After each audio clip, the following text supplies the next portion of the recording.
الحمد للہ رب العالمین والصلاة والسلام علی اشرف الانبیاء والمرسلین اما بعد فاعوذ باللہ من الشیطان الرجیم بسم اللہ الرحمن الرحیم۔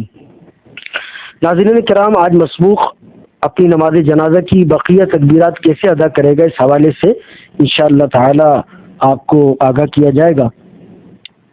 اگر کوئی نماز جنازہ پڑھنے گیا اور امام کی کچھ تکبیریں کہہ چکنے کے بعد نماز جنازہ میں شامل ہوتا ہے، مثال کے طور پر 4 تکبیریں ہیں اور 3 ہو چکی ہیں، اب یہ امام کے ساتھ شامل ہوتا ہے تو باقی تکبیریں یہ کیسے ادا کرے گا؟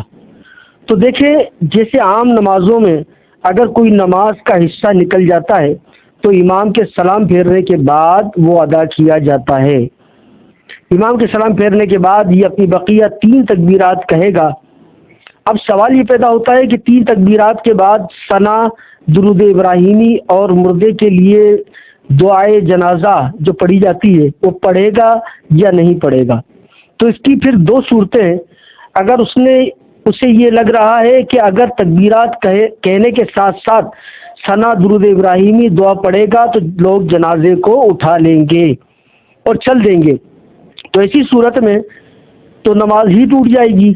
اگر اسے یہ اندیشہ ہے کہ میت کو اٹھا لیا جائے گا تو صرف 3 تکبیریں اللہ اکبر اللہ اکبر اللہ اکبر کہے بغیر ہاتھ اٹھائے اور سلام پھیرے، اس کی نماز ہو جائے گی۔ اور اگر اس کو لگتا ہے کہ نماز جنازہ کے بعد دعائے میت ہوگی تو ایسی صورت میں ثنا بھی پڑھے، درود ابراہیمی بھی پڑھے اور دعائے میت بھی پڑھ لے اور سلام پھیر کر نماز سے باہر آ جائے۔ تو سامعین کرام، یہ تھا مسبوق کا امام کے ساتھ جو ہے وہ شامل ہونا اور اپنی بقیہ تکبیرات کو مکمل کرنے کی 2 صورتیں بھی بیان کی گئیں۔ اسی طریقے سے نماز جنازہ کی شرائط بھی سن لیجئے کہ نماز جنازہ کی 5 شرائط ہیں۔ نمبر 1، میت کا مسلمان ہونا۔ نمبر 2، میت کا پاک ہونا۔ نمبر 3، میت کا کفن پاک ہونا۔ نمبر 4، میت کا ستر ڈھکا ہوا ہونا۔